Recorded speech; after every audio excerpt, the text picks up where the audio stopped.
Assalamualaikum dan salam Sarawakku sayang, bersama saya Nur Iqmal Hamjani. Berita utama, Kabinet Sarawak telah meluluskan penubuhan Agensi Pembangunan Bahagian Betong BDDA pada Khamis. Menurut Timbalan Premier Sarawak Dato' Amar Douglas Uga Embas, BDDA merangkumi kawasan Dewan Undangan Negeri Dun, Layar, Bukit Saban, Krian, Kalaka, Saribas, Beting Maro, Kabong dan juga sebahagian daripada Lingga. Katanya seperti agensi-agensi pembangunan yang serupa, agensi ini yang terdahulunya dikenali sebagai Agensi Pembangunan Bersepadu Betong BIDA turut diberi peruntukan sebanyak 1.5 bilion oleh Premier Sarawak. Beliau berkata demikian ketika merasmikan penutupan satu kursus kepimpinan dan pengurusan yang disertai tuai rumah dan setiausaha dari Jawatan Kuasa Pembangunan Kampung bagi 33 buah rumah panjang di Ribas Ulu, Debak pada malam Sabtu. Jelasnya BDDA akan melaksanakan makmalnya yang kedua bermula Selasa di Kuching bagi memutuskan fokus utama berdasarkan maklum balas daripada lapangan.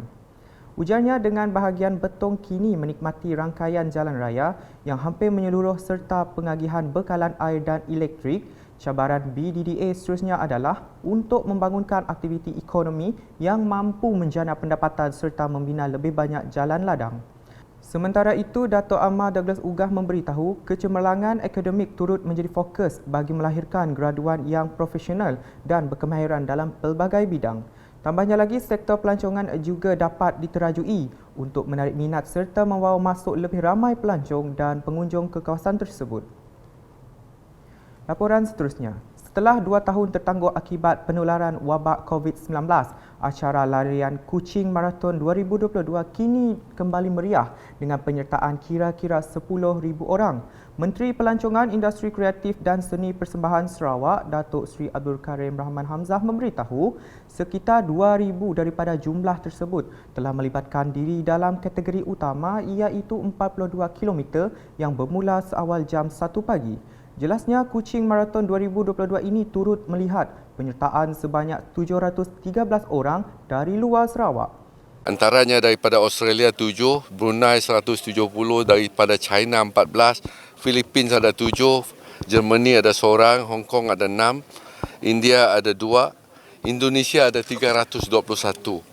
Daripada Japan ada 6, Kenya ada 12, New Zealand ada 1, Nigeria ada 1, Singapura ada 109, Taiwan ada 2, Thailand ada 2, United Kingdom ada 13, United States ada 4 dan negeri-negeri yang lain yang tidak dinyatakan ada 35.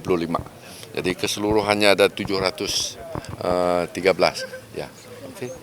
Beliau berkata demikian ketika ditemui media selepas pelepasan flag off bagi kategori 42 km di Padang Merdeka Kuching pada Ahad. Dalam pada itu, Datuk Seri Abdul Karim menyambut baik penganjuran semula acara tersebut yang memberikan impak positif kepada sektor pelancongan tempatan. Kalau dilihat di Bandaraya Kuching pada masa ini, bajet hotel semua habis. This is a good sign. Okay. Difahamkan kategori-kategori lain yang dianjurkan adalah 5 km, 10 km dan juga 21 km.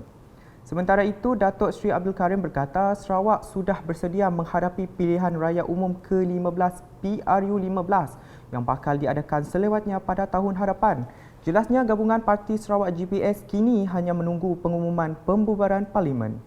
Saya lihat perkara ini semua parti, sama ada di Semenanjung, sama ada di Sabah atau Sarawak sudah bersiap sedia untuk menghadapi pilihan raya ini. Jadi sama ada dia diadakan awal ataupun kemudian tak akan ada much effect on us. Yeah. Menyentuh berkenaan kemungkinan berlakunya bencana banjir pada hujung tahun 2022 pula, beliau berkata perkara tersebut adalah sesuatu yang tidak dapat diramalkan. Sekarang ini tiap-tiap kali pilihan raya macam-macam lah. Ada kata gempa bumi lah, banjir lah, taufan lah. We are not really sure. For all you know, it might be a peaceful this one. You can't really predict that there's going to be banjir. Okay.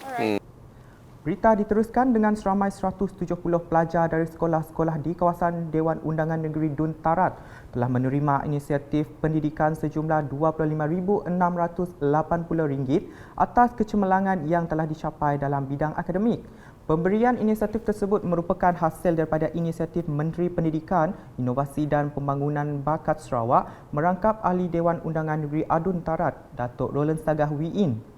Antara objektifnya adalah untuk memberi galakan kepada para pelajar untuk terus berusaha dengan lebih gigih dalam akademik serta memberi kesedaran kepada ibu bapa dan penjaga untuk menitik beratkan pencapaian pendidikan anak masing-masing.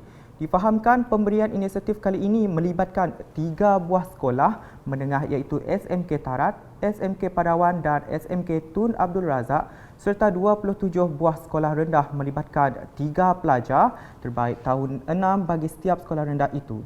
Ia merangkumi 81 penerima untuk pelajar terbaik tahun 6, 28 penerima untuk Sijil Pelajaran Malaysia SPM, 54 penerima untuk Sijil Tinggi Persekolahan Malaysia STPM serta 7 penerima untuk diploma.